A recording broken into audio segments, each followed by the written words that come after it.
ગટરમાં પડી જવાથી મહિલાના મોત મામલે નવો વળાંક આવ્યો છે। રાધનપુરમાં ખુલ્લી ગટરમાં પડી જવાથી મહિલાના મોતના આક્ષેપની તપાસમાં સીસીટીવી ચેક કરતા મોટો ખુલાસો થયો। મહિલાનું મોત ગટરમાં પડવાથી નહીં પણ રિક્ષા ચાલકે ટક્કર મારતા મોત થયાનું સામે આવ્યું છે। આ વાતનો ખુલાસાનો જીવતો જાગતો પુરાવો સીસીટીવીમાં કેદ થયો છે। સાથે જ આખા કેસમાં સરકારી તંત્રને પણ ખોટી રીતે બદનામ કરવાના કાવતરાનો પર્દાફાશ થયો છે।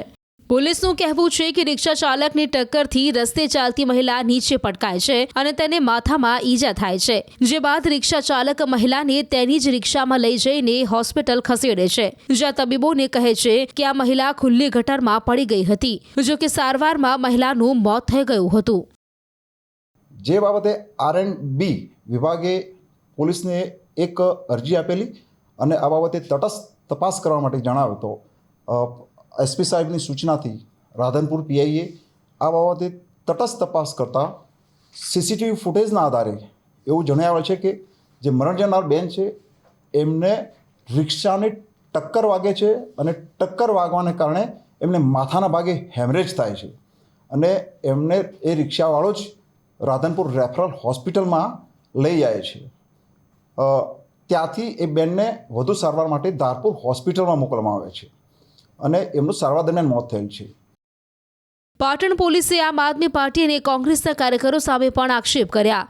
બનાવ બાદ મૃતકના સગાઓને આપ અને કોંગ્રેસના કાર્યકરોએ ગેરમાર્ગે દોરવાનો પ્રયાસ કર્યો અને કહ્યું કે જો તમે R&Bની બેદરકારીથી મોત થયો હોવાનું કહેશો તો સરકારી સહાય મળશે। તેથી લાલચમાં આવી સગાઓએ સોશિયલ મીડિયામાં મોતનું કારણ R&B વિભાગની બેદરકારી હોવાની વાત વહેતી કરી હતી। જો કે પોલીસે તટસ્થ તપાસ કરતા આખો મામલો બહાર આવ્યો છે। આ કેસમાં પોલીસે રિક્ષા ચાલક સામે ગુનો નોંધીને અટકાયત કરી છે। આ બેન જે મરણ જનાર છે એમના દીકરાને આમ આદમી પાર્ટીના ગણપતભાઈ જોશીએ જણાવ્યું કે સોશિયલ મીડિયામાં તમે એવી માહિતી આપો કે તમારા મમ્મી ગટરમાં પડી જવાથી મોત થયેલ છે, જેથી કરીને તમને સરકાર તરફથી સહાય મળશે। એ રીતે એમણે ફરિયાદી જે મરણ જનારના પુત્ર છે એમને પણ ગેરમાર્ગે દોરેલા અને એ રીતે મરણ જનારના દીકરા ફરિયાદીએ પણ સોશિયલ મીડિયામાં એવું બાઇટ આપેલ। ખરેખર મરણ જનારનું મોત જે અમે CCTV ફૂટેજ જોયો છે એમાં રિક્ષાની ટક્કર વાગવાથી એમને માથાના ભાગે ગંભીર ઈજાઓ થયેલ અને સારવાર દરમિયાન એમનું મોત થયેલ છે। એ તટસ્થ તપાસ દરમિયાન જણાવેલ છે। રિક્ષા ચાલકે પણ આ મરણ જનારને જ્યારે હોસ્પિટલમાં લઈ ગયો એ વખતે એને ડૉક્ટરને પણ એવું જણાવેલું કે આ બેન ગટરમાં પડ્યા હતા અને હું એમને લઈને આવ્યો છું।